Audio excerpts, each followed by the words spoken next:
आज Doubtnut app download करें। Doubtnut पर अपने सभी गणित, रसायन विज्ञान, भौतिक विज्ञान और जीव विज्ञान के डाउट्स का करो सफाया। बस प्रश्न की फोटो खींचो, एक ही प्रश्न को क्रॉप करो और तुरंत वीडियो सोल्यूशन पाओ। अभी डाउनलोड करें। प्रश्न है कि ऊर्जा 8 मेगा इलेक्ट्रॉन वोल्ट का अल्फा कण चांदी के नाभिक से टकराकर कोण 180 डिग्री पर प्रकीर्णित हो जाता है। तो चांदी के नाभिक की त्रिज्या की गणना कीजिए। तो आइए हल करते हैं इस प्रश्न को। मान लेते हैं कि एक चांदी का नाभिक है हमारे पास और जो अल्फा कण है वो इस प्रकार आ रहा है, यानी इस प्रकार इस पे आपतित हो रहा है। तो आपतित हुआ, फिर नाभिक से टकराया और वापस 180 डिग्री के कोण पर प्रकीर्णित हो गया, यानी कि पहले इस दिशा में जा रहा था, अब इधर से 180 डिग्री के कोण पे इसको घुमा देते हैं तो ये वापस इसी रेखा पर हो गया, परंतु इस विपरीत दिशा में, इस दिशा में हो गया। ठीक है, मान लेते हैं कि कहीं दूर से आ रहा है अल्फा कण जिसकी ऊर्जा कितनी है 8 मेगा इलेक्ट्रॉन वोल्ट। क्योंकि अल्फा कण हमारे पास क्या होता है, ये होता है हमारे पास He का नाभिक और ये है हमारे पास इस चांदी के नाभिक की त्रिज्या r। तो हो क्या रहा है पहले हम वो देखते हैं। यहाँ से कहीं से दूर से एक अल्फा कण आ रहा है और जो कि नाभिक के इधर पहुँचने के बाद वापस इधर चला जाता है, दूसरी ओर चला जाता है। तो सबसे पहले हम इन दोनों के ऊपर एक बल निकालते हैं, यानी कि प्रतिकर्षण बल हमारे पास कितना लगेगा। और चूंकि हम देख रहे हैं कि दोनों सजातीय आवेश, यानी कि अल्फा कण भी धनात्मक है और ये चांदी का नाभिक भी धनात्मक है, तो प्रतिकर्षण बल कितना लगेगा, F बराबर K गुणा 2E गुणा 47E बटा आर स्क्वायर।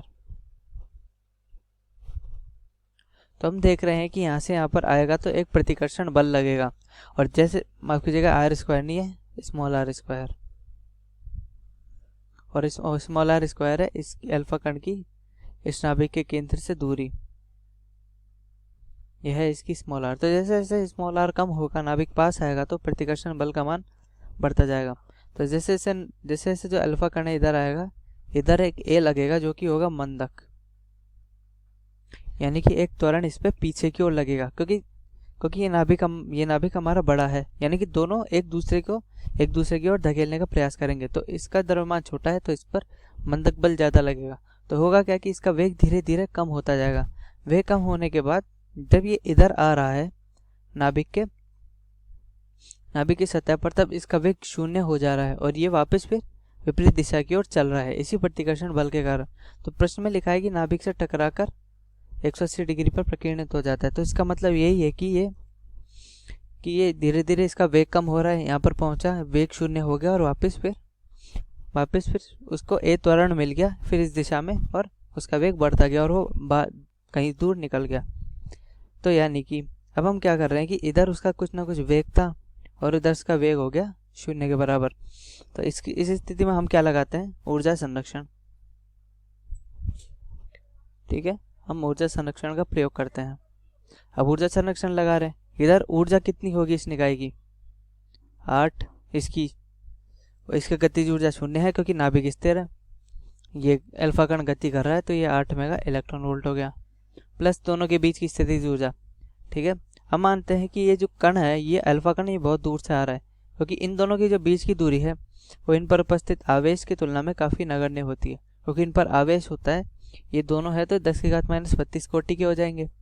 और आर कितना होगा, लगभग 1-2 मीटर भी अगर हम ले तो यह प्रतिकर्षण बल बहुत, तो स्थितिज ऊर्जा भी बहुत ज़्यादा कम आएगी, क्योंकि स्थितिज ऊर्जा होती है U बराबर होता है KZE, अब कीजिएगा K2E ZE बटा R। इस प्रकार से स्थितिज ऊर्जा लिखी जाती है। तो इस स्थितिज ऊर्जा का मान भी काफ़ी ज़्यादा कम आएगा। तो इसी वजह से क्या करते हैं कि ये काफ़ी नगण्य हो जाती है अगर ये बहुत दूर है। लेकिन जैसे ही ये नाभिक के पास पहुंच गई, यानी कि इधर पहुंच गई, ठीक है, ये बिंदु A है और ये बिंदु B है, तो बिंदु B पर पहुंचने के बाद ये स्थितिज ऊर्जा नगण्य नहीं रहती, क्योंकि इन दोनों के बीच में बहुत ही कम डिस्टेंस है। तो इसलिए इधर फिर हम स्थितिज ऊर्जा लिखते हैं, तो ये होगी KZE गुणा 2E बटा R। क्योंकि दोनों धनात्मक आवेश है तो स्थितिज ऊर्जा धनात्मक होगी, और यहाँ पर आकर B बिंदु पर आकर ये जो अल्फा कण है ये रुक जा रहा है, तो इधर हम क्या लिखेंगे, 0 लिखेंगे। तो यहाँ से R जो कि नाभिक की त्रिज्या होगी वो आएगी 9 × 10⁻9 गुना जेड कितना है 47, 1.6 गुना 10 की घात -19 गुना 2 गुना 1.6 गुना 10 की घात -19 बटा क्या है ये 8 गुना 10 की घात 6 मेगा के लिए, और इलेक्ट्रॉन वोल्ट को जूल में बदलेंगे तो 1.6 गुना 10 की घात -19। यहाँ से ये डायरेक्ट कट जाएगा,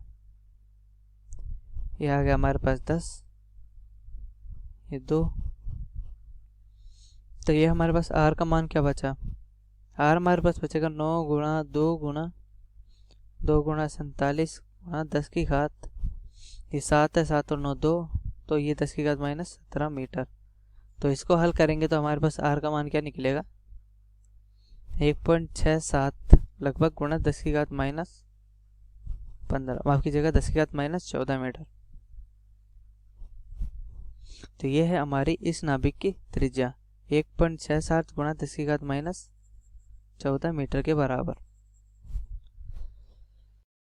कक्षा 6वीं से 12वीं से लेकर नीट, IIT, JEE वो एडवांस के लेवल तक 1 करोड़ से ज्यादा छात्रों का भरोसा।